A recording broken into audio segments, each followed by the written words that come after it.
ریاست ناکام ہونے لگے تو دھرتی کے بیٹے میدان میں آ کر مٹی کا قرض اتارتے ہیں۔ پاکستان جو اس وقت تاریخ کے بدترین سیاسی اور معاشی بحران میں مبتلا ہے، ایسے میں شہریوں کی امداد اور ان کے دکھوں پر مرہم رکھنے کے لیے کراچی کے بیٹے میدان میں آ گئے ہیں۔ جے ڈی سی کے ظفر عباس نے جہاں کئی اور کارنامے انجام دیے ہیں، وہیں انہوں نے مخیر اور صاحب ثروت افراد کو بھی ان کی ذمہ داریوں سے آگاہ کیا اور دکھ کی گھڑی میں بڑھ کر لوگوں کی امداد کرنے پر راضی کیا۔ گورنر سندھ محمد کامران خان ٹسوری نے بڑھ کر ان کا ساتھ دیا۔ یہی وجہ تھی کہ جب نیو کراچی فیکٹری حادثے میں کے ایم سی کے فائر فائٹر جاں بحق ہوئے تو گورنر سندھ کے ساتھ جے ڈی سی کے ظفر عباس آگے بڑھے اور متاثرہ خاندان کی ہر ممکن مدد کا اعلان کیا۔ اسی جذبے کو دیکھتے ہوئے سپر ہائی وے M9 کے سب سے کامیاب ہاؤسنگ منصوبے گل مہر سٹی کے مالک کیپٹن ریٹائرڈ ندیم بھی آگے بڑھے اور متاثرہ خاندانوں کو مفت پلاٹ دینے کا نہ صرف اعلان کیا بلکہ چند دن میں ہی پلاٹس متاثرہ فیملی کے حوالے بھی کر دیے۔ اس حوالے سے گورنر ہاؤس میں ایک سادہ سی تقریب منعقد کی گئی جس میں پلاٹس کے کاغذات دیے گئے۔ اس موقع پر گورنر سندھ کا کہنا تھا کہ گل مہر سوسائٹی کے کیپٹن ندیم نے وہ کام کیا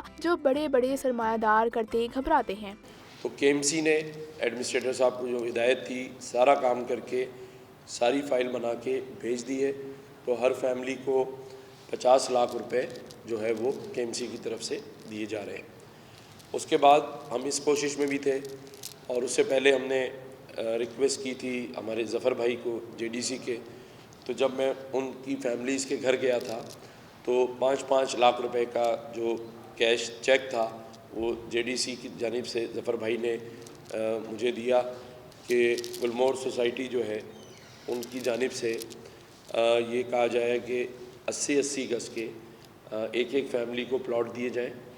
تو پھر میں نے ان سے ریکویسٹ کی کہ آپ اس کو 80 گز نہ کریں، 125 گز کر دیں۔ تقریب میں گل مہر کے کیپٹن ندیم نے اپنے ہاتھوں سے متاثرہ فیملی کو پلاٹوں کے کاغذات پیش کیے۔ گل مہر کے کیپٹن ندیم کا اس موقع پر کہنا تھا کہ کراچی ہی نہیں پورے پاکستان کو ہم اون کرتے ہیں۔